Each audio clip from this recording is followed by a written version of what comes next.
सम्यक दर्शन चरण गुण पायक कर्म की पाय केवल ज्ञान उपाय प्रभु भय भजो शिवराय जिन वाणी के ज्ञान तय होत तत्व श्रद्धा चरण धारि केवल लहे आवे पद निर्वाण नेमि चंद आह्लाद कर माधव चंद प्रधान नमो जासु जासते जाने निज गुण था लब्धि सार को पाय कै करि कै क्षपणा सार हो है प्रवचन सार सो समय सार अधिकार। जिनेंद्र भगवान की वाणी में हमें चारों ही अनुयोगों का उपदेश प्राप्त हुआ है और उसके अनुसार अभी हम कर्णान योग के आधार से यहाँ कुछ चर्चा कर रहे हैं। मैं उन लोगों का शुक्रगुजार हूँ जो यहाँ कुर्सियाँ लगाए बैठे थे, सबने निकाल दी, कुछ जितनी बड़ी भी वही है। तो सुना नहीं, माइक का आवाज नहीं आ रही। आवाज आ रहा है क्या? नहीं आ रही। किसकी आती है? ये आवाज आती है, माइक अच्छा है।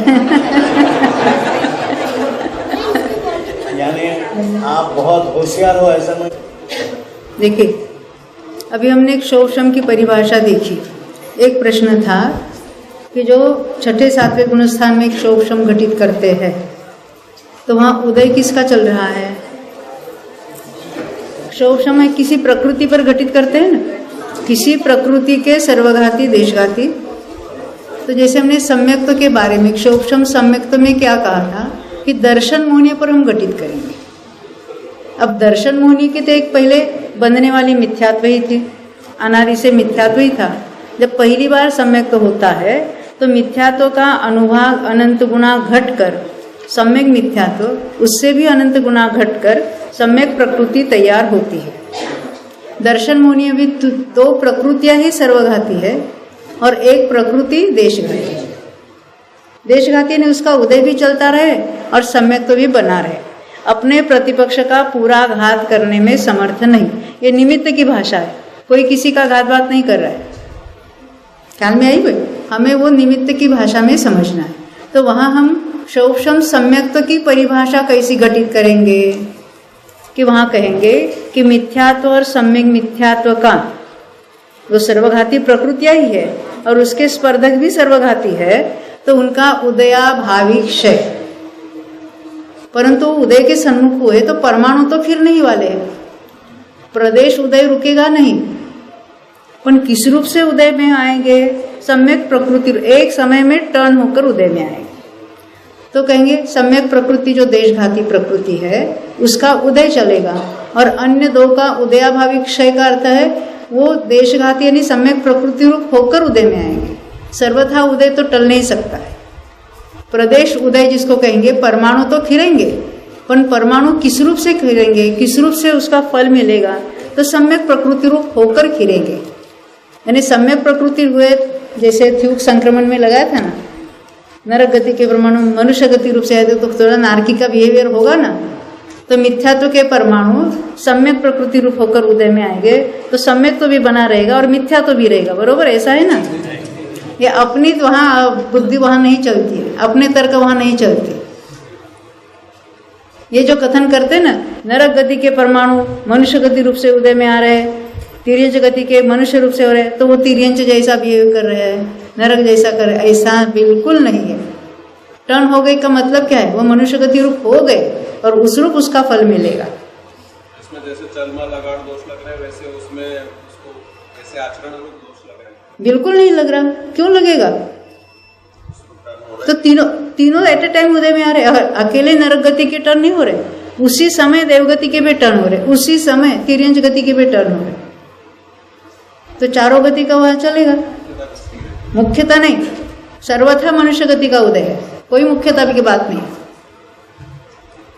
बिल्कुल हाँ। तो अभी देखते हैं आगे। ऐसे अनंतानुबंधी चतुष्क का भी घटा। हाँ फिर से हाँ,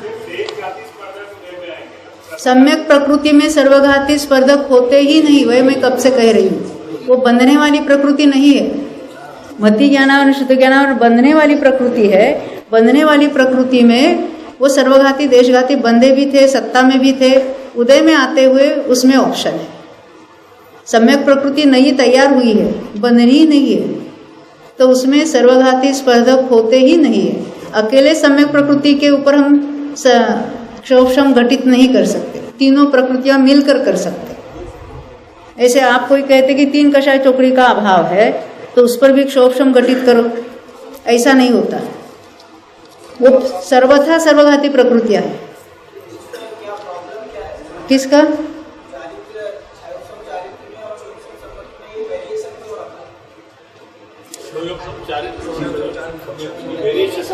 प्रकृतियां जुदी जुदी है, क्योंकि संज्वलन प्रकृति इटसेल्फ सर्वदेशघाती प्रकृति है और उसमें पहले गुणस्थान से 5वें गुणस्थान तक सर्वघाती स्पर्धकों का उदय था।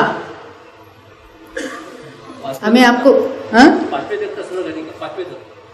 5वें तक 5वें को सकल संयम है क्या? नहीं है।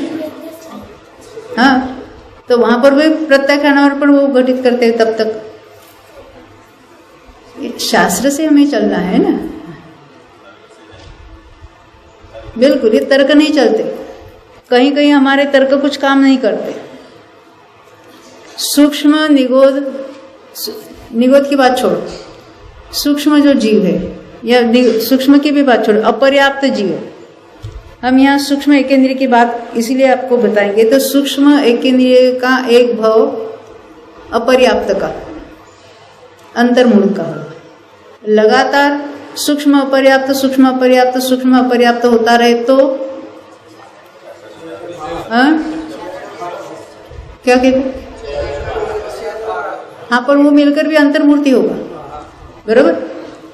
सूक्ष्म में पर्याप्त हुआ, सूक्ष्म पर्याप्त का लगातार सूक्ष्म पर्याप्त सूक्ष्म, वो भी अंतर्मूर्त से ज्यादा नहीं होगा। तो सूक्ष्म अपर्याप्त में लगातार रहने का काल अंतर्मूर्त, सूक्ष्म पर्याप्तों में रहने का लगातार काल अंतर्मूर्त। तो सूक्ष्म पर्याप्त और अपर्याप्त में मिलकर रहने का काल कितना होगा? असंख्यात लोग। इमेजिन कैसे असंख्यात लोग, हम आप कहेंगे क्षेत्र की बात कर रहे हैं और आप काल की बात कहां से उठा रहे हैं? प्रदेशों की संख्या बताकर काल गिनने का एक तरीका है। नहीं समझे? फिर से समझो। ये हम कहेंगे ये अनंत संख्या बतानी है। कैसी बतानी है?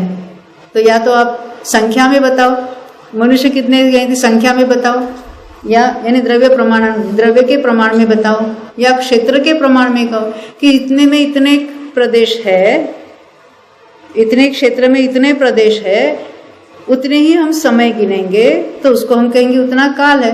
तो क्षेत्र की अपेक्षा काल गिनने का तरीका है। जैसे अंगुल नाप आपने सुना है, मालूम है ना अंगुल? तो मेरा प्रश्न है, अंगुल बड़ा के पल्ले बड़ा? अंगुल। क्यों?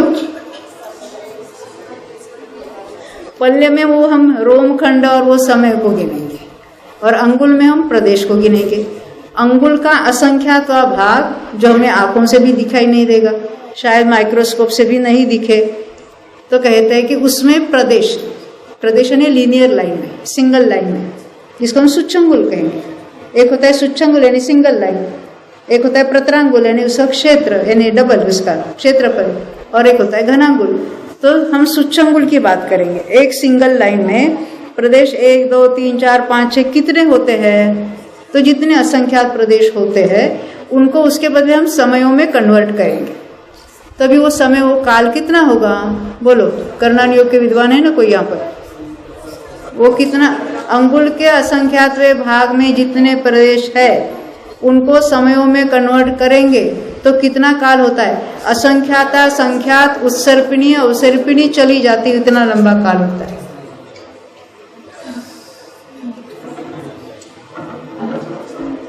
असंख्याता संख्यात कहा, परिता संख्यात नहीं कहा, युक्ता संख्यात नहीं कहा, असंख्याता संख्यात, और वो भी उत्सर्पिणी अवसर्पिणी। एक उत्सर्पिणी और एक अवसर्पिणी मिलकर जो कल्प काल होता है वो कितने वर्षों का होता है? 20 ओड़ा कोड़ी सागर, उसमें समय कितने हो गए इमेजिन करो। और उतने संख्या में प्रदेश अगर हम गिनेंगे तो कितना होगा? अंगुल का असंख्यात भाग। ये इसको कहेंगे प्रदेशों की सूक्ष्मता और समयों की सूक्ष्मता, ये हमें जल्दी ख्याल में नहीं आती। और कर्णान योग में जो एक एक प्रदेश की और एक एक समय की बात यहाँ बताएंगे। कर्णान योग पढ़ेंगे तभी केवल ज्ञानी की महिमा आएगी, तो उसके बिना नहीं आने वाली है। यहाँ तो सर्वज्ञ सर्वज्ञ कह रहे हैं हम तो देखो ना, 6ठे से 7वें का काल आधा, उससे 8वें का काल, उससे भी संख्यात्वा भाग, उससे 9वें का संख्यात्वा भाग, उस 1/9 गुण स्थान में उपशम श्रेणी के लब्धि सार में 150 पेजेस में वर्णन है। कितने प्रोसेस अलग अलग होते हैं, अब शपथ श्रेणी में उसके प्रोसेसेस अलग। इतनी सूक्ष्मता केवल ज्ञानी के ज्ञान में है, और इसको पढ़े बिना केवल ज्ञानी की महत्ता नहीं आती है, तो हमें स्वभाव की महिमा कैसे आएगी? और यहाँ तो हम कर्णान योग को जानने का ही निषेध कर रहे हैं। हमको द्रव्यान योग के सिद्धांतों के साथ कर्णान योग को पढ़ना है, उसको हटा कर नहीं करना है। ख्याल में नहीं तो बहुत गजब का काम हो जाता है, कोई भ्रमणा नहीं रहेगी। पर्याय के बारे में, अन्य अन्य चीजों के बारे में कोई भी ज्ञान में भ्रमणा चल रही हो, ऐसे ज्ञान के साथ, गलत ज्ञान के साथ सम्यक दर्शन होगा कि नहीं? आत्म ध्यान करने से यानी सम्यक दर्शन होगा, पर मिथ्या ज्ञान चल रहा है। सम्यक दर्शन ज्ञान चारित्र एक साथ होते हैं, तो पर्याय संबंधी ज्ञान में कोई कंफ्यूजन, कोई संशय, कोई विपरीतता रहेगी, तब तक तो आत्मा का अनुभव नहीं हो सकता है। हम नहीं, ये जरूरी नहीं कि इतनी सूक्ष्म बातें जाने, परंतु जो स्थूल बातें है उसको जानना अत्यंत आवश्यक है, क्योंकि जिसका निषेध किया है, समय सार में भी निषेध किया है, मैं गुणस्थान नहीं, मैं मार्गणास्थान नहीं, मैं उदस्थान नहीं, उदय स्थान नहीं, स्वर्धक नहीं, वर्ग नहीं, वर्गना नहीं, वो क्या भला है कुछ पता नहीं है, पर मैं उस रूप नहीं हूं। कैसे समझा उस रूप नहीं हूं? और हमने आपको अष्टपौढ़ बताया, अष्टपौढ़ में बोध पौढ़ भी 31 की गाथा हमने पढ़कर सुनाई थी आपको।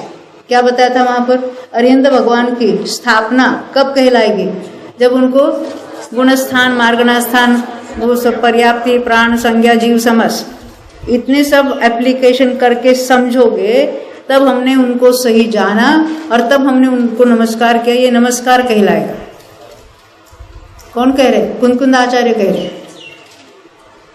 उन्होंने स्वयं षटखंडागम में से 3 खंडों पर की टीका लिखी थी, जिसका नाम था परिक्रम। हमारा ऐसा दुर्भाग्य है वो अवेलेबल नहीं है। मुनियों ने, आचार्यों ने कभी कर्णान योग का निषेध नहीं किया, और हम ऐसे विद्वान उनसे बड़े हो गए, इसकी क्या जरूरत है? विकल्प से करने की क्या जरूरत है? विकल्प ठहरा कर उसको हटाना चाहते हैं। किसका निषेध करें? ज्ञान का, अपने स्वभाव का। मेरे कर्णान योग में जितना उपयोग सूक्ष्म होता है, जितना चौंकता है, वैसा अन्यत्र नहीं होता है। आप स्वयं सीख कर दे। हमारे यहाँ 1.5 घंटे का एक क्लास चलता है सुबह, किसी को बताना पड़ेगा जरा टाइम बता दो। यहाँ पर भी हो रहा है ना अपना। अभी आगे बढ़ते, कोई प्रश्न भी क्या है? शिवोक्षम सुन सुनकर बहुत थक गए ना, थोड़े प्रश्न लेके हम आगे बढ़ते हैं। आचार्य ने सर्वविशुद्ध ज्ञान अधिकार में कर्मों से संन्यास लेने के लिए बोला है। हाँ। 148 आप तो कर्मों में विरोध। अच्छा, आप कह रहे हैं सर्व विशुद्धि अधिकार में कर्मों से संन्यास लेने को बोल रहे हैं। 148 प्रकृति, हम तो कहेंगे असंख्यात लोक प्रमाण। आपने तो 148 कह दिया, उसको जानने को नहीं मना कर दिया। संन्यास लेना तो जानकर करोगे कि बिना जाने संन्यास लेंगे? जिनसे संन्यास लेना है उनको आपको किसी को छोड़ना है, किसको छोड़ेंगे? जानकर छोड़ेंगे कि बिना जाने छोड़ेंगे? कैसे छोड़ेंगे? उसको जानेंगे नहीं तो छोड़ेंगे कैसे? उसका अर्थ है कोई भी प्रकृति बंधन योग्य नहीं है। तीर्थंकर प्रकृति तो बंधना योग्य है कि नहीं? कितना अपना उदो उदो हो जाता है ना, जय जयकार हो जाता है, उसके लिए बांधना चाहता है। कौन बांधना चाहता है? मिथ्या दृष्टि। आपको पता है पहले दूसरे तीसरे हर एक नरक में असंख्यात जीव तीर्थंकर प्रकृति वर्तमान में बांध रहे हैं और हमेशा बांधते रहेंगे। और देवों में सौधर्म से लेकर सर्वार्थ सिद्धि तक प्रत्येक विमान में वहां पर सर्वार्थ सिद्धि में संख्यात जीव हो गए, बाकी सर्वत्र असंख्यात जीव तीर्थंकर प्रकृति बांध रहे हैं। नियम से वो नेक्स्ट भाव में तीर्थंकर होने वाले हैं और हम बांधना चाहते हैं। कब नंबर लगेगा बोलो? हम तो लगता है कि यहाँ 24 ही तीर्थंकर नहीं है, अरे वहां तो 20 तीर्थंकर मिनिमम है। हमेशा ही विदेश क्षेत्र में तीर्थंकर होते रहते हैं और वो तो करोड़ की आयु होगी वहां पर। तो उसके बाद एक के बाद यानी 20 मिनिमम तो उसके बाद होते रहेंगे वहां पर। ये असंख्यात तो वहीं जाने वाले हैं। यहाँ तो कोई विरले आएगी भरत क्षेत्र में, जब यहाँ चौथा काल चलेगा तब आएंगे। आचार्य कल प्रोग्राम में घोमटसार की प्रस्तावना में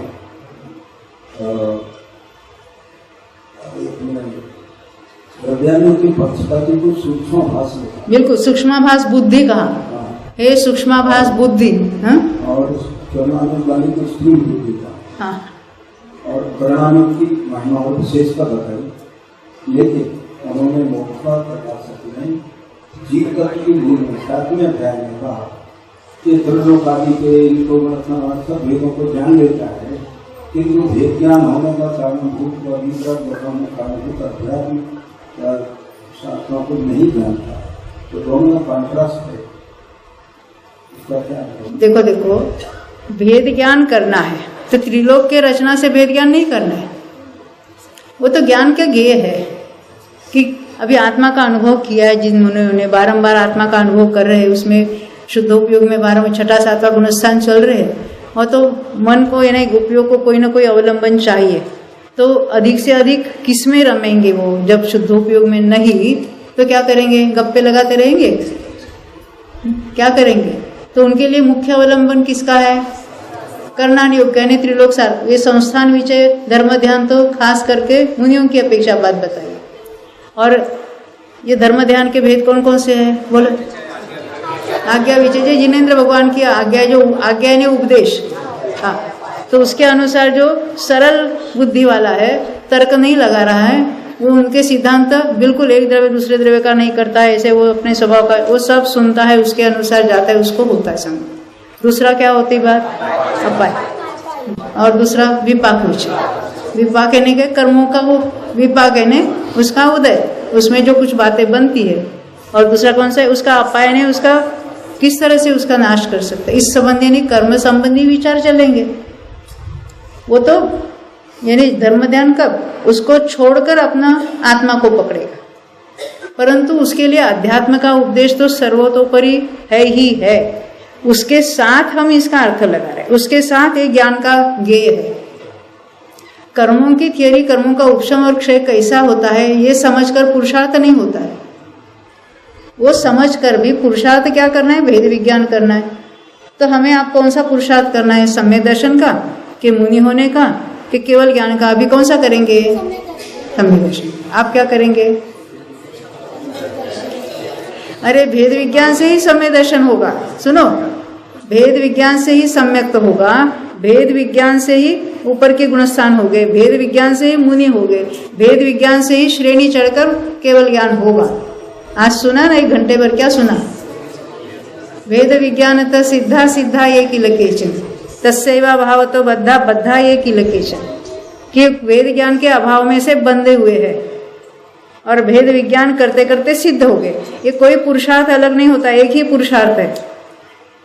भेद विज्ञान यानी उसको देखते रहना नहीं है, उनसे जुदा हूं समझकर वहां से हटकर, उपयोग वहां से हटकर अपने में स्थिर होना। आगे बढ़ेंगे। हाँ, वो 24 थाना में बताते ना कौन सा ध्यान कहाँ होता है।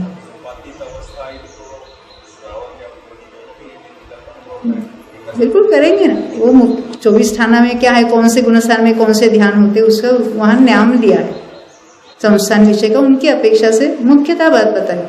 ये चौथे का वाले को नहीं होता ऐसी बात नहीं है। और ये समय दर्शन होने के बाद ये पढ़ना चाहिए, अभी हम क्यों पढ़े, ऐसा नहीं है। ये समय दर्शन होने के लिए ज़्यादा कार्यकारी है। भेद विज्ञान मिथ्या दृष्टि तो हुआ ही नहीं है, उसको करना है। करना है नहीं, क्या करना है, राग से लक्ष्य हटाकर अपना करना है। पर वो बारंबार उसके कुछ ना कुछ तो उपयोग कहीं ना कहीं चोटेगा कि नहीं, इधर से उधर, इधर से उधर, नहीं समझे। टीवी सब लोग देखते हैं, कोई सीरियल चल रही है, कोई चल रहा है और बीच में वो ब्रेक आता है, क्या होता है, एडवर्टाइजमेंट, और यहाँ बैठा है हाथ में रिमोट लेकर, क्या करता है, इधर से उधर, उधर से उधर चैनल बदलता है। क्यों? शांति से बैठो ना, वो बंद करके आत्मा का ध्यान करो ना। वो तो होने वाला नहीं है टीवी वक्त देखते देखते। परंतु यहाँ क्या चल रहा है, वहाँ क्या चल रहा है, वहाँ क्या चल रहा है, वहाँ क्या चल रहा है, ये होता है कि नहीं होता है। तो यहाँ आत्मा में स्थिरता नहीं है, तब उपयोग के लिए कुछ तो है ना, तो उसको बाहर की तो रुचि रही नहीं, अन्य अन्य चीज़ों की, बाह्य लौकिक की चीज़ें उसकी रुचि नहीं रही, तो वो क्या करेगा, शास्त्र का स्वाध्याय करेगा। अब द्रव्यानुयोग के बाद कर्णानुयोग पड़ेगा, चरणानुयोग पड़ेगा, सभी अनुयोग कार्यकारी। ख्याल में, किसी अनुयोग का निषेध अगर हमें अभिप्राय में हो तो ये गलत बात है। अपने को उसमें बुद्धि चलती है नहीं चलती है बात अलग, किसी को बुद्धि विशेष चलेगी, किसी के नहीं चलेगी, पर अगर वो निषेध है तो ये निषेध है तो उसको अपने स्वभाव का निषेध कर रहा है, सर्वज्ञ की वाणी का निषेध कर रहा है, और उसके साथ उसको सम्यक तो कैसे हो सकता है। यानी विकल्प ठहरा कर करना नहीं चाहता है। तो टोडरमल जी साहब ने वो सम्यक ज्ञान चंद्रिका की पीठिका बहुत पढ़ने योग्य है। वो स्वयं कहते ना स्वरूपानंदी होकर, उसमें भी आए ना रहस्यपूर्ण चिट्ठी में, उसी में अनुभव में स्थिर हो सकता है तो बहुत अच्छी बात है। परंतु वैसे नहीं रहता है तो उपयोग के लिए कोई तो अवलंबन चाहिए, तो ये तो सर्वोत्कृष्ट अवलंबन है। पर ये द्रव्यानुयोग को छोड़कर इसको पढ़ो ऐसा कहीं नहीं कहा उन्होंने तो आपने बताया ना पीठिका की बात, इतनी बात बताई, उसमें से 100 चीजों में से, नहीं जिसको हम 100 में से 1% इतनी बात भी अगर आपके ख्याल में आती है बराबर, इसके अभ्यास में, कर्णानुयोग के अभ्यास में खास, तो कहते अभिक्षण ध्यानोपयोग हो जाएगा, निहाल हो जाएगा, कल्याण हो जाएगा। ये जरूरी नहीं कि सभी बातें समझ में आती है, गणित आता है समझ में नहीं आता, ठीक है, थोड़ा पोर्शन गौण करके आगे बढ़े हम, फिर भी कुछ तो बातें समझ में आएगी ना सामान्य से। बहुत सूक्ष्मता से बातें जानने की जरूरत है। गुण स्थानों का सामान्य स्वरूप, मार्गणा स्थानों का सामान्य स्वरूप समझेंगे तो ये वेद ज्ञान बहुत सरल हो जाएगा। जिसको रुचि, हमारे तो मैं हमेशा हमारे यहाँ आने वाले अश्विन भाई और उनकी वाइफ प्रेरणा, उनका उदाहरण सबको बताती हूँ। यहाँ आए क्या, नहीं आए ना, तो लक्ष्मी जी, प्रेरणा बहन तो सब जगह व्याख्यान सुनने को जाती थी, और उनके मिस्टर अश्विन भाई, उनको कहीं जाने की रुचि नहीं थी, कभी नहीं जाते थे, और कभी कभी जबरदस्ती से अभी बहुत हट करते थे, उनको जाते थे कहीं कहीं। तो मेरे माटुंगा में वहाँ एक दिगंबर श्वेतांबर मटी जैन बनो ऐसा कुछ चलता था, तो उसमें उन्होंने व्याख्यान रखे थे, रोज सुबह एक एक व्याख्यान कर्णानुयोग पर मैं करती थी, 6 व्याख्यान हुए थे। तो वह उस व्याख्यान में आए थे। उसके बाद उन्होंने बोला मैं आपके यहाँ चलूँगा। कहाँ? जीव कांड चल रहा था हमारा। तब तो ज्ञान मार्गना की सबसे कठिन में कठिन बातें चल रही थी, तो सबसे कुछ मालूम नहीं, द्रव्य गुण पर्याय कुछ मालूम नहीं, कर्णानुयोग की बातें कुछ मालूम नहीं, और डायरेक्ट आके बैठे ज्ञान मार्गना में। और इतना बुद्धि का तेज, तो वहां से इतनी पकड़ ली उन्होंने, इतनी रुचि कि जीव कांड पूरा हुआ, कर्म कांड हुआ, लब्धि से पहले तो हम ढूंढारी भाषा में पढ़ते थे, फिर हिंदी भाषा में भी किया, फिर धवला, जय धवला महाधवला आपने सुनी होगी हमारे रिकॉर्डिंग। तो सबके प्रश्न डायरेक्ट एक्सेप्ट नहीं करते कभी, बहुत बुद्धि तेज, ऐसा क्यों? उनको पहले वाले सारे पुस्तकों के रेफरेंस निकाल कर बताना पड़ते थे। इस तरह से उन्होंने शुरुआत की, सारे कर्णानुयोग के मास्टर हो गए वो। अब बाद में कहे थे कि मुझे अभी मैं शाम को इनके द्रव्यानुयोग के चलते थे 2-2, 3-3 लेक्चर, मैं उसमें आऊँगा। एक कंडीशन है, मुझे कोई प्रश्न नहीं पूछना, ना द्रव्य मालूम है, ना गुण मालूम है, ना पर्याय मालूम है। यानी किसको किसकी रुचि लगेगी और जिनागम में किसको कैसा प्रवेश होगा। क्योंकि क्या कहते हैं, वो वाइफ कहती थी अरे मैं ही नहीं समझती, तुम क्या समझोगे, मत आना। हमने बोला ऐसा किसी को मत कहना। कोई कहते बच्चों को तुम मत आना, अरे हमें मान समझ नहीं पाते, तुम क्या कर्णानुयोग समझेगी। कभी किसी को मत रोकना, जो आना चाहता है उसको कभी नहीं रोकना कि तुम मत आओ स्वाध्याय में। हम तो हमेशा कहते बच्चों को लाओ। जिस गांव में जाते हैं वहां पूछते क्या यहाँ सब बुढ़े ही रहते क्या, बच्चे कोई नहीं रहते हैं। अमेरिका में गए थे हम, वॉशिंगटन में, ये बाकलीवाल नहीं आए शायद, शिल्पा बाकली और उसके मिश्रा अतुल बाकलीवाल वहाँ वॉशिंगटन में रहते थे। हाँ आने वाले थे, नहीं आए। हाँ तो हमारी वहाँ कंडीशन थी 6 घंटे सुनने वालों के लिए हम एक्सेप्ट करेंगे, उन्हीं सिटीज़ में जाएंगे, क्योंकि 10-10 जगह हमको भेजते थे कि हम उन्हीं जगह जाएंगे जो 6 घंटे सुनने को तैयार। वो कहते यहाँ 1 घंटा सुनने के लिए कोई नहीं आता और आप 6 घंटे की कंडीशन बता रहे हैं, हम मत बोलो। हमने कहा वहाँ बोला, हमारे घर में रोज के 3.5 घंटे प्रवचन होते दोनों के मिलकर, तो हम 6 घंटे वहाँ दोनों मिलकर बोलते थे। तो उनका फ़ोन आया कि हम आना चाहते हैं, क्या करें, हमारे बच्चे बहुत छोटे, वो आदि और आगम बहुत छोटे थे तब, और यहाँ कोई बेबी सिटर मिलता नहीं है, हम कैसे छोड़े। उन्होंने बोला उनको लेकर आना, नहीं वो डिस्टर्ब करेंगे। डिस्टर्ब होने वाले तो हम हैं स्पीकर्स, हम डिस्टर्ब नहीं हो गए, आप ले आना उनको। तो वॉशिंगटन में करीबन 60-70 तक लोग आते थे, और उतने कितने ही कपल्स ऐसे अपने अपने बच्चे लेकर आते थे। सबके लिए बाजू में रूम में उनके लिए ये स्पीकर एक रखा था, एक पेरेंट वहाँ रहता था, और ये बच्चे ही समझो ना, एक 15-20 तो बच्चे ही थे, कोई कोई तो 1-2 महीने का बालक लेके आता था। बच्चे क्या करते थे, हॉल में सुन रहे ना पेरेंट्स, दौड़ के आते थे, 2 मिनट गोदी में बैठते थे, चले जाते थे। और वहाँ बच्चों के लिए भी उन्होंने एक महिला उन्होंने अरेंज की थी, वो उनके देखभाल करती थी। इस तरह से रोज के 6-6 घंटे वो सुनते थे। हमें लगता है कि बच्चों को कैसे लाए, और वो सारे बच्चे इतने तैयार हुए। वो आगम और अध्यात्म की, ये आदि और आगम की बात कर रही हूँ मैं, कि मैं तभी भी ये लब्धि सार का मैं ट्रांसलेशन कर रही थी ढूंढारी में से हिंदी, आधुनिक हिंदी में। तो हम वहाँ पहुँचे तो उनके घर गए थे, भोजन वगैरह किया, तो मैं दोपहर में वो ट्रांसलेशन करके बैठी थी। वो बच्चे अंदर बाहर, आंटी जी क्या कर रही है, क्या कर रही है। तो उसकी माँ ने, शिल्पा ने बताया आगम लिख रही है। वो दूसरे बच्चे का नाम भी आगम, तो ये आगम लिख रही है। तो वहाँ तो हॉल में सब जगह नहीं, सबका इतने सारे लोग होते थे, आते थे, सबका खाना पीना वहाँ एक ही जगह में होता था, और वहाँ हमारा सब सिखाना वगैरह चलता था। और बच्चे को पता है ना, उनकी अलग व्यवस्था थी, आते जाते थे, देखते थे, सुनते थे।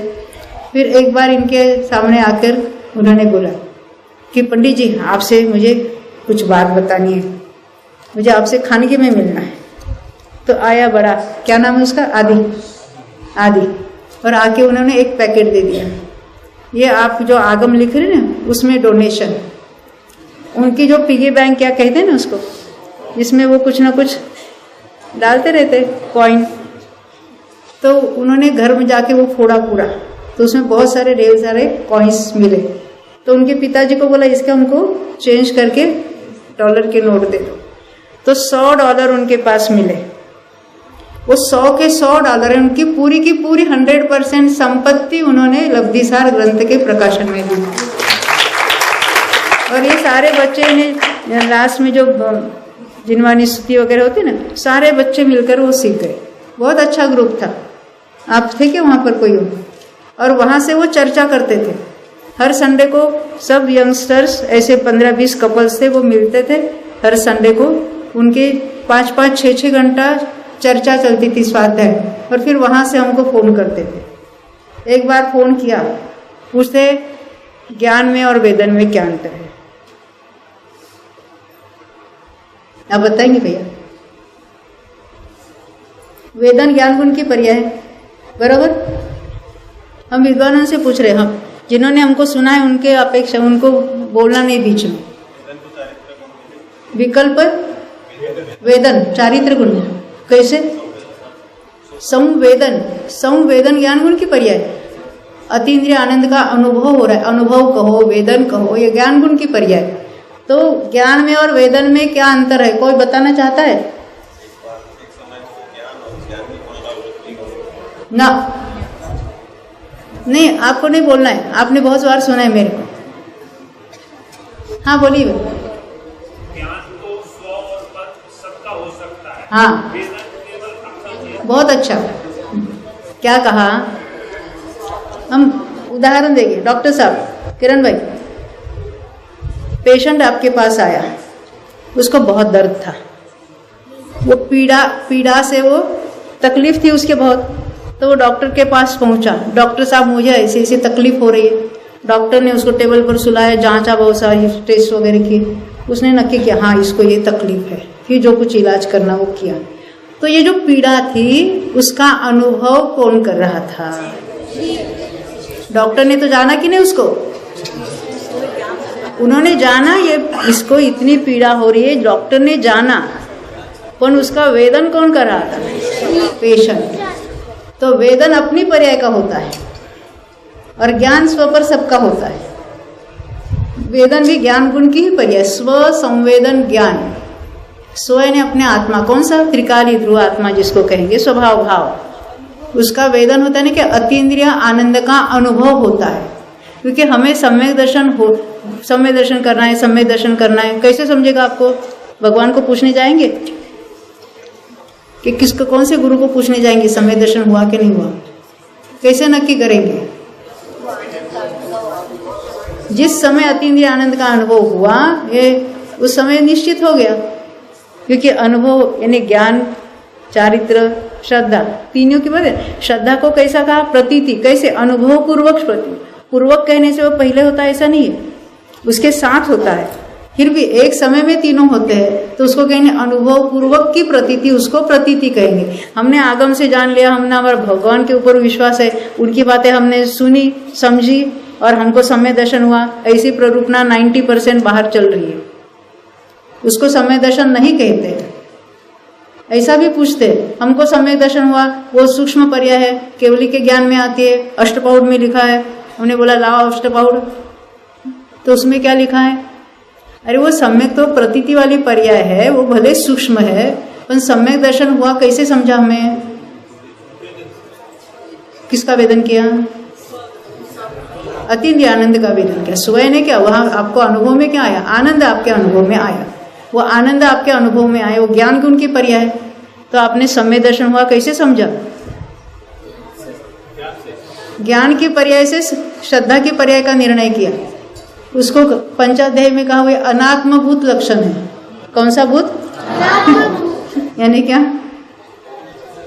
जैसे हमने चश्मा पहना और आपने कहा ये चश्मे वाले पहने, वो तो अपना अंग नहीं है, ये लाठी वाले बाबा है, ये टोपी वाले बाबा है। वो कैसा है उनका? उसका लक्षण तो कह सकते हैं, लक्षण नहीं ऐसा नहीं, हम पहचानने का वो चिन्ह है, परंतु उनका अंगभूत लक्षण नहीं, अनात्मभूत कहेंगे। ऐसे सम्यक दर्शन हुआ, ये डायरेक्ट सम्यक दर्शन की पर्याय आपको ख्याल में नहीं आई। आपके ख्याल में क्या आया? अतीन्द्रिय आनंद का अनुभव, उस पर से निश्चित हो गया कि उसी समय सम्यक दर्शन हुआ। इसको कहेंगे अनात्मभूत लक्षण। उसको भले सूक्ष्म कहा, केवल ज्ञान गम्य कहा, अपनी इस अपेक्षा से। ऐसा नहीं कि सम्यक दर्शन हुआ और अपने को पता नहीं चला, ऐसा कभी नहीं होगा। पता नहीं चलेगा तो आगे कैसे बढ़ेंगे अपनी? हाँ, जैसे मैं चार समय 96 गाथा की टीका बात कर रहे मुझे दो प्रश्न था कि आप बार बार बीच रात स्व संवेदन ज्ञान की बात करते हो, तो क्या शराब स्व संवेदन भी होता है? तो लोग भीतर रखा है, वेदन कौन करता है? करता है। वेदन का अर्थ ही होता है, देखो ऐसा शास्त्र में शब्द आता है कि लोभ वेदक, क्रोध वेदक, सुना है कि नहीं? जिसका क्रोध का उदय है और जीव क्रोध रूप परिणमित हो रहा है उसको कहेंगे क्रोध वेदक। जैसे 10वें गुण स्थान में क्या कहेंगे, लोभ वेदक, क्योंकि वहां सूक्ष्म लोभ का उदय है और जीव की वो अबुद्धिपूर्वक में भले है परंतु वो है ना वहां पर, तो उसको उसका वेदक कहेंगे। वेदक का ही अर्थ वो अपनी, वेदन हमेशा अपने पर्याय का होता है। हाँ, लिखा कि सूक्ष्म गुण है उसका स्वसंवेदन के द्वारा सराग सम्यक्त में वेदन नहीं, सराग सम्यक्त में स्वसंवेदन के द्वारा तत्काल श्रद्धान का अभिव्यक्ति नहीं, वहाँ पे स्वसंवेदन के द्वारा लिखा अभिव्यक्ति नहीं। किसमें? सराग अवस्था में। हाँ, सराग सम्यक्त। सराग सम्यक्त का अर्थ क्या? सम्यक्त तो राग रूप होता ही नहीं है, सराग है नहीं उसके साथ राग है। अभी हम आपको क्या कहेंगे, ये सजीव प्राणी है, उसका अर्थ क्या है? किसको जीव कहा? शरीर को देखकर सजीव कहा, जीव नहीं कहा, जीव सहित है वो सजीव कहा। तो जो वहाँ राग विद्यमान है उसको सराग कहा। सम्यक्त में कोई राग नहीं होता है। वहाँ पर मैं कहा कि तत्काल श्रद्धान का स्वसंवेदन के द्वारा अभिव्यक्त बना नहीं, अभिव्यक्त नहीं, आपको वो तो स्वसंवेदन से ही समझ में आ जाएगा। वहां क्या लिखा है मुझे सामने होगा तो मैं उसका अर्थ कर सकूंगी। हाँ,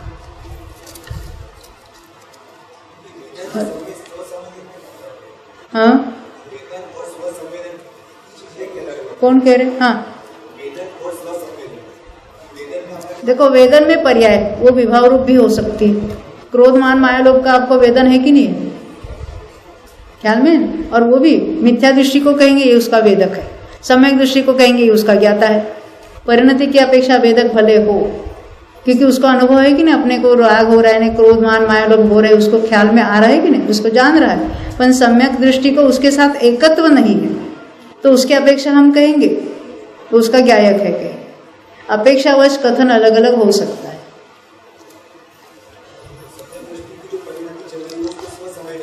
हाँ? हाँ,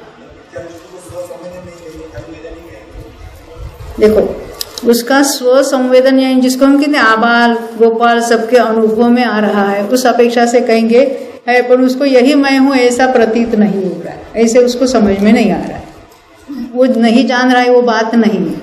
अभी उसके लिए क्या, ये सब द्रव्यानुयोग के प्रश्न हम चलेंगे आगे, हमारा अनुयोग बाजू में रह जाएगा। हाँ, उसकी मुख्यता है और ऐसी चर्चा होनी ही चाहिए, है ना। परंतु कहीं किसी अपेक्षा से कहीं अपेक्षा से बात होती है, उसको समझ कर, यानी ज्ञान की अपेक्षा है कि श्रद्धान की अपेक्षा है, वो समझ कर हम उसका अर्थ कर सकते हैं। क्योंकि एक ही आचार्य अलग अलग ग्रंथ में, जैसे समय सार में, प्रवचन सार में, कितना अलग अलग कथन, ऐसा लगता है बिल्कुल विरुद्ध कथन है, परंतु अपेक्षावश उसको समझते हैं। ज्ञान की अपेक्षा बात अलग होती है, दृष्टि की अपेक्षा बात अलग है, खाली श्रद्धा की नहीं कहा, दृष्टि की। तो दृष्टि और ज्ञान में क्या अंतर है, हमने बताया था आपको। क्या अंतर है? दृष्टि और ज्ञान में क्या अंतर है? हाँ सौम्य, हाँ हाँ, दृष्टि यानी स्वपना किसमें मानते हैं, उसको कहे दृष्टि। आत्मा की दृष्टि करना इन्हें क्या है, उसमें स्वरूप से उसका मानना, स्वीकार करना। मेरे पास एक नोटबुक हो गई चिट्ठियों की। हाँ, आपने कहा कि जो कर्म बांधे वो उदय में आएगी ही, यानी वो कर्म के परमाणु उदय में आएगी। तो दो प्रश्न है, मिथ्या दृष्टि की अपेक्षा है या सारे जीवों की अपेक्षा? सभी जीवों की अपेक्षा है। अभी जो क्षपक श्रेणी चल रहा है, तो क्षपक श्रेणी कौन चल सकता है? क्षायिक समय दृष्टि, क्षायिक। तो दर्शन मोहनी और अनंतानुबंधी का क्षय हो चुका है। वो कैसे हुआ उसके बाद अभी हम नहीं उठा, तो उसकी सत्ता में अप्रत्याख्यानवरण प्रत्याख्यानवरण है कि नहीं है, तो उदय में आएंगे कि नहीं आएंगे? कन्वर्ट होकर आएंगे। हाँ, उसको भी संयोजन नहीं कहते, वो कुछ भी शब्द कहीं पर भी मत वापरो, है ना। तो वहाँ अप्रत्याख्यानवरण प्रत्याख्यान, जब तक क्षय नहीं होता, वो क्षय भी किस रूप से होता है? संक्रमण से होता है, अन्य प्रकृति रूप होकर टन होकर नष्ट हो जाता है। और वो उस रूप से सो जा, यानी कोई प्रत्याख्यान और प्रत्याख्यान संज्वलन रूप से होता रहेगा। और उसमें भी कौन सा किस में कन्वर्ट होता है, उसकी बहुत लंबी लिस्ट है। तो उसमें कोई कोई अपने रूप से उदय में आएगा, कोई पर रूप से उदय में आएगा, और इस तरह से वो नष्ट हो। अब जो सूक्ष्म समय दृष्टि है, वो सत्ता में मिथ्यात्व है, सम्यक मिथ्यात्व है, सम्यक प्रकृति है। और हर समय वो एक एक समय वाला टर्न होकर उदय में आता है। तो एक एक समय वाला टर्न होते होते अंत कोड़ाकोड़ी सागर के बाद इतने काल तक सम्यक तो बना रहेगा ना किसी का, अंत कोड़ाकोड़ी सागर तक। हाँ क्या हमने बोला 66 सागर उसकी लिमिट है, हा? तो ऐसे टर्न होते होते नष्ट होने वाला नहीं है, तो उसको क्षय करना पड़ेगा। तो क्षय में प्रोसेस क्या होता है? मिथ्यात्व के परमाणु सम्यक मिथ्यात्व रूप, सम्यक मिथ्यात्व के रूप वो कितने एट ए टाइम पल्ले के असंख्यात विभाग, इतने बड़े बड़े कांडक होंगे, कांडक यानी कांडक का कांडक उसके पर रूप होगा, कांडक रूप से संक्रमण होगा, और वो सारे लास्ट में सम्यक प्रकृति रूप होंगे। और सम्यक प्रकृति रूप से इतने सारे कितने सारे परमाणु वो एक अंतर्मूर्त में उस रूप से उदय में आते आते नष्ट हो जाएंगे और जीव को क्षय की समय दर्शन। यानी सभी परमाणुओं का उदय हुआ कि नहीं हुआ?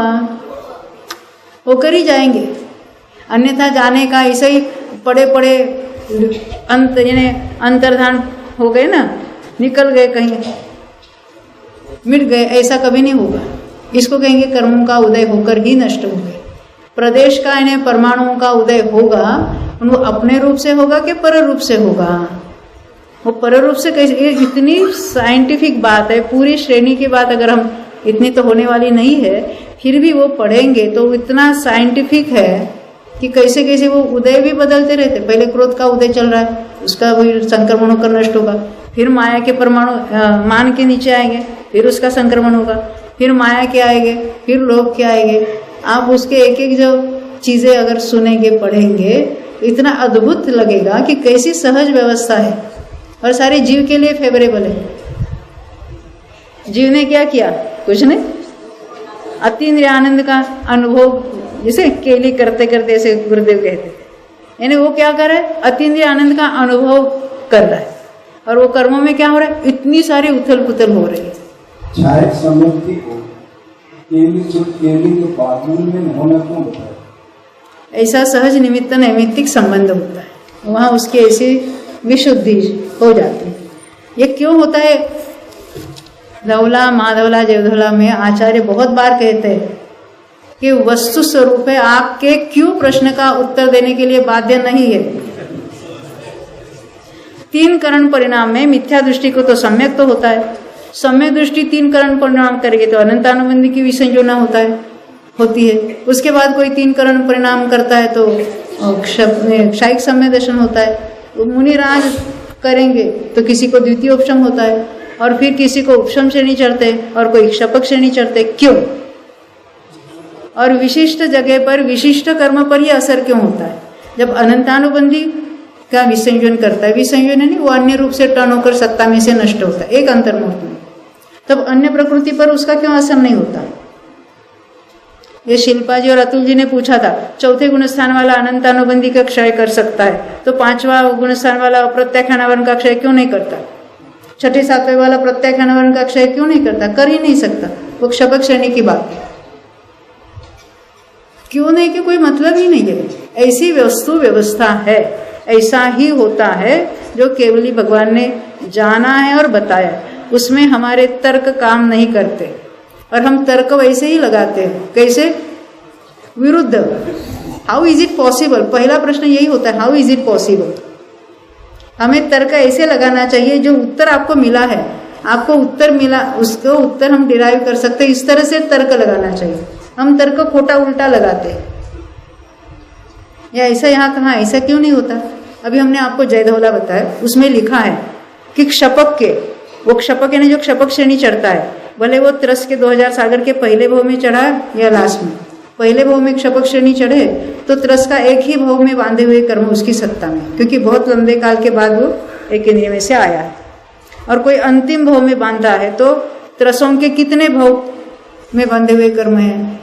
असंख्यात नहीं कहा, संख्यात का।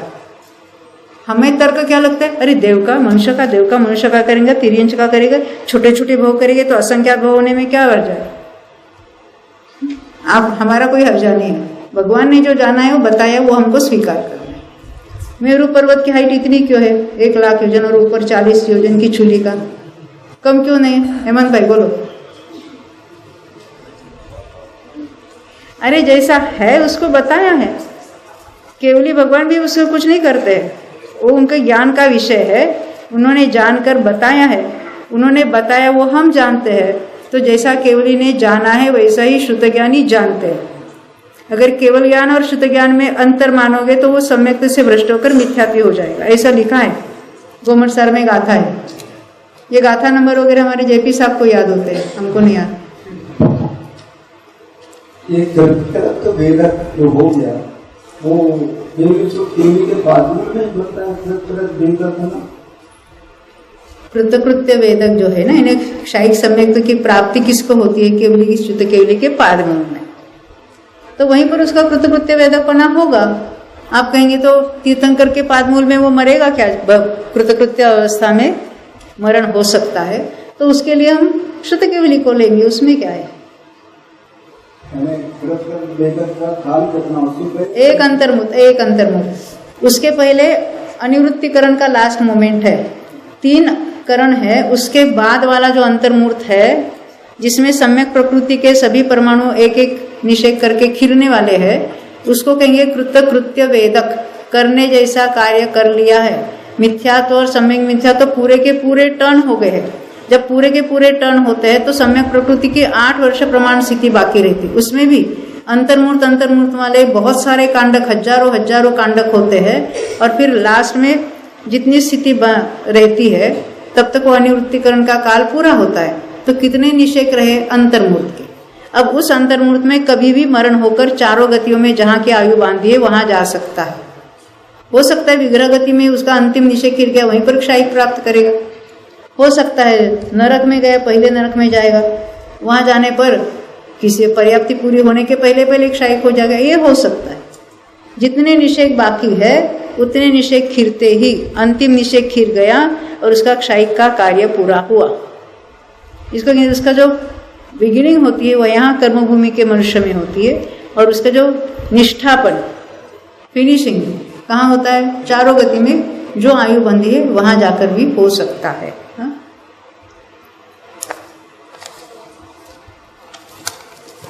क्या प्रश्न है?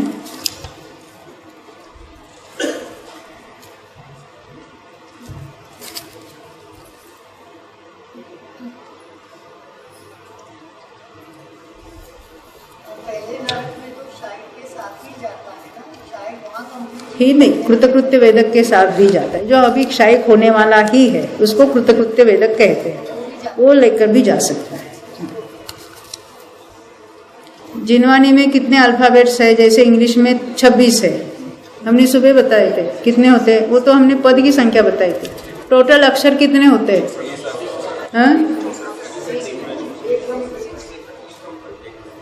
यहाँ क्या बताया? अक्षर जिसको हम कहेंगे 64, तो स्वर और व्यंजन मिलकर 64 हुए, तो उसके कॉम्बिनेशंस भी हो सकते हैं। जहाँ 3 संख्या है वहाँ कॉम्बिनेशन कितने होते हैं? 7, जो सप्तपदी कहते हैं ना, सप्तभंग। कैसे होते हैं? A B C 3 बातें हैं, तो सिंगल रखो, A को रखो, B को रखो, C को रखो, कितने हुए? 3 भेद हुए। फिर AB को रखो, AC को रखो और BC को रखो, 3 3 6, और तीनों का मिलकर एक कॉम्बिनेशन, वो 7 हो गए। अगर 4 लेटर हो गए तो कितने हो गए? अरे ये निकाल रहे हैं। अरे सिंपल है। 3 के लिए क्या किया? 3 बार 2 2 2 लिखे, आपस में गुणा किए। 2 × 2 × 2 8 -1, कितने हुए? 7 भंग हुए। 4 लेटर हो गए तो कितने भंग हो गए? 2 × 2 × 2 × 2 16 -1 15। अभी जितने लेटर्स है 26 लेटर का आप अंग्रेजी का कैलकुलेट करो। अभी हमारे पास अक्षर कितने हैं? 64 है, उसके कॉम्बिनेशन कितने होंगे बोलो? तो 64 बार 2 लिखो, आपस में गुणा करो तो संख्या आएगी, उसका नाम है इकट्ठी। हमने आपको वर्गधारा में बताया था, 2 का वर्ग 4, 4 का वर्ग 16, 16 का वर्ग 256, उसका वर्ग 59, उसका वर्ग 12, उसका वर्ग इकट्ठी। तो जिनवानी के टोटल अक्षर है इकट्ठी -1। इन अक्षरों से सारे 12 अंग बने और कुछ अंग बाह्य श्रुत भी बना है। संख्या जो है 18446737095516 इकट्ठी माइनस 1। बहुत अच्छा, ये हमारे बहुत एकदम एक्सपर्ट है, इनको प्राकृत का भी इतना नॉलेज है जेबी साहब। और याद रखने के तरीके भी उनके बहुत अच्छे अच्छे है ना। तो ये इतने तो अक्षर है, तो उसमें ये इतने अक्षरों में से एक पद की संख्या इतनी कितनी हमने तो बोली थी आपको, कितना 1634 करोड़ 83,07,888 अक्षरों का एक पद।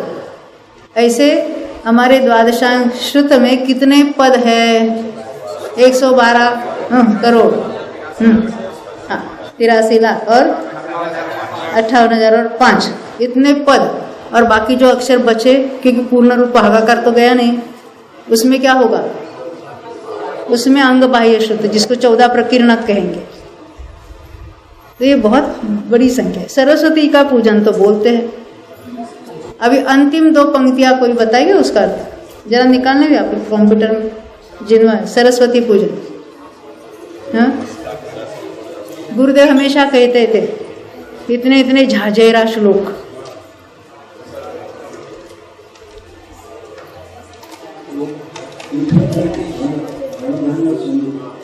हाँ, निकला क्या? सरस्वती पूजन के उसकी जयमाला के अंतिम 2-3 लाइन। हाँ, अपुनरुक्त अक्षर है नहीं, जिसको रिपीट नहीं किया ऐसा अक्षर, इसको कहते हैं अपुनरुक्त। अभी जैसे इंग्लिश कोई नॉवेल है, कुछ भी है, तो अपुनरुक्त यानी रिपीट हो जाए फिर भी उनको एक बार गिनेंगे। जैसे ए जितने बार आएगा, भले उसको 1000 बार आए, हम उसको एक बार गिनेंगे। तो अपुनरुक्त अक्षर कितने हैं अंग्रेजी के? 26। ऐसे जिनवानी के अपुनरुक्त कितने हैं? तो ये पदों की संख्या जो है। हाँ, कहाँ पर है जयमाला?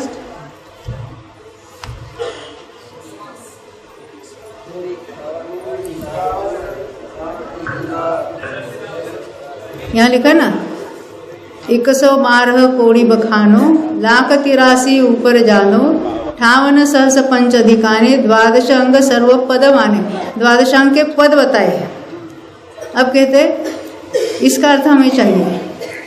कोड़ी 51 8 लाखम, सहस्त्र 84 600 बाखम, 21.5 श्लोक बताए, एक एक पद के एक गाए। इसका अर्थ क्या है?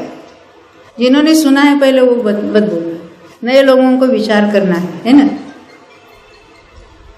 हमारे विद्वान एक पद में इतने झाझेरा श्लोक, ऐसा कहते थे गुरुदेव हमेशा। एक पद यानी कितने अक्षर हुए?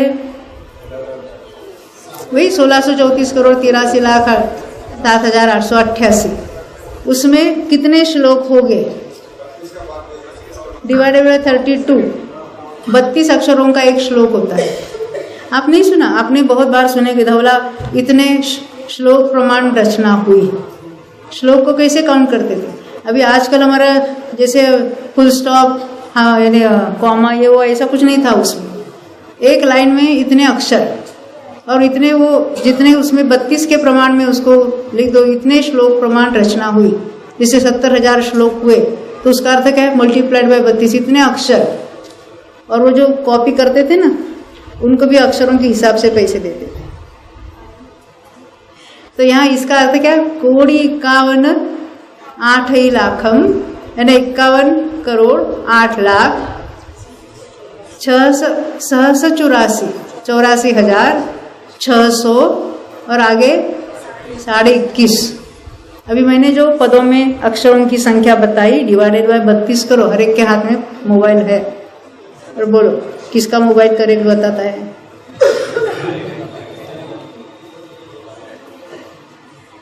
इतनी संख्या आने वाली है। इसको कहते हैं इतने झाझेरा श्लोक, झाझेरा श्लोक यानी थोड़े ज़्यादा ऐसे। हम तो सरस्वती की पूजन रोज बहुत अच्छी तरह से गा कर करते भी, अर्घ्य भी चढ़ाते हैं। उसमें 2 लाइन में क्या किसको पता है, ऐसा लगता है ना।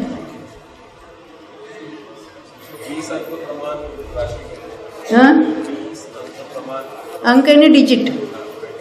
जैसे हमने 16 संख्या कही थी, उसमें कितने डिजिट है? 2, एकम और दशम।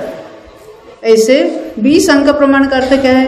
एकम, दशम, शतम, ऐसे गिनते चले जाओ तो 20 डिजिट प्रमाण हो जाए, तो उसको 20 डिजिट कहेंगे। पन्नट यानी 65,536, 5 डिजिट है ना, 65, 5 जो 36, ऐसे उसको उसका वर्ग करो तो 10 डिजिट प्रमाण होगा, 10 अंक प्रमाण। अंक यानी कैसे गिनेंगे? एकम, दशम, शतम, सहस्र, दश सहस्र, लक्ष, इस तरह से। हाँ, अंकों में शास्त्र लिखते हैं ना, वो है ना कौन सा अपना भूगोल, सीरी भूगोल है। हाँ, केवल अंकों में लिखा ऐसा नहीं है, उसके वर्टिकल या अलग अलग कॉम्बिनेशन करो तो अलग अलग ग्रंथ बनते हैं उसमें। गजब की बात है, सी भूगोल है। आपके पास है ना हेमंत भाई? यहाँ पर गजपंथा में है, श्री भूगोल है, शास्त्र है वहाँ पर। हमने पढ़ा था पहले, मन वो सबका अर्थ नहीं समझा। हाँ बोलो। हाँ, अपना टाइम होने को आया है, छोटा सा कोई प्रश्न है तो देखेंगे।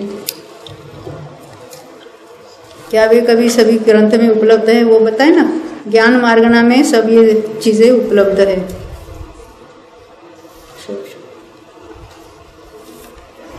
9वें गुणस्थान तक वेद का उदय है, तो मनुष्य गति के 14 गुणस्थान कैसे हो सकते हैं? मनुष्यनी के कल बताया था ना, मनुष्यनी ये भेद गति मार्गणा का है। मनुष्यनी ये मनुष्य है, तो हम कहेंगे मनुष्य के कितने गुणस्थान होते हैं? और पुरुष वेदी के? तो उसमें तो कोई कंफ्यूजन नहीं है। तो मनुष्यनी के बारे में क्यों? मनुष्यनी का अर्थ क्या है यहाँ पर? जो द्रव्य से पुरुष है और भाव से स्त्री वेदी, यानी पुरुष होते हुए उसको पुरुष के प्रति आकर्षण, उसको कहेंगे भाव से स्त्री वेदी। उसको गति की अपेक्षा कहेंगे ये मनुष्यनी जीव है। वो भी मुनि होकर श्रेणी चढ़कर मोक्ष जा सकता है, सामान्य केवली हो सकता है, वो तीर्थंकर नहीं होगा उस भाव में। हाँ, वो तीर्थंकर प्रकृति बांध सकता है, पर वहां से या तो नरक या देव जैसे जो आयु बांधी वहां चला जाएगा, और फिर मनुष्य पुरुष होकर जन्मेगा, भाव से भी और द्रव्य से भी, और वो मोक्ष चला जाएगा। कोई द्रव्य से या भाव से स्त्री है और मल्लीनाथ वो त्रिपर्याय में मोक्ष गए, ये जो भ्रमणा चलती है श्वेतांबरों की, वो अत्यंत मिथ्या है, अभिनय है, भगवान का महाअभिनय हो रहा है कि उनको स्त्री मान रहे हैं। अरे जो सम्यक्त्व के साथ उत्पन्न होता है वो द्रव्य से भी और भाव से भी पुरुष पर्याय में ही उत्पन्न होता है। और मल्लीनाथ तो इस भाव में तो पुरुष थे ही थे। कहाँ से आए थे? अपराजित। वहाँ तो सारे पुरुष ही होते हैं, वहाँ कोई स्त्रियाँ होती ही नहीं है। और अपराजित में जाने वाले सारे भावलिंगी संत होते हैं, तो उस पर्याय में भी पुरुष ही थे। तो उनको स्त्री मानना कितना गलत है। लोग कहते उनको मानने दो, हमें क्या। अरे वो मान रहे, पर वो मान्यता सही है क्या नहीं है, ये निर्णय आपको करना है अपनी बुद्धि में। दुनिया को सुधारना नहीं है। देव संबंधी, गुरु संबंधी, शास्त्र संबंधी जो कुछ मिथ्या मान्यता चल रही है, तो दुनिया को जाकर वो थर्मामीटर लगाकर किसकी क्या मान्यता है उसको नहीं देखना। अपनी मान्यता क्या है उसके बारे में अपना निर्णय सही है कि नहीं है, ये जानना हमारी जिम्मेदारी है, और वो सही होना ही चाहिए। उसके बिना आगे का हम ध्यान करेंगे और सम्यक तो प्राप्त करेंगे, ऐसी कोई बात नहीं हो सकती। अपना समय हो चुका है, अब दोपहर में मिलेंगे हम 2:45 बजे। बोलो 2400 भगवान जय।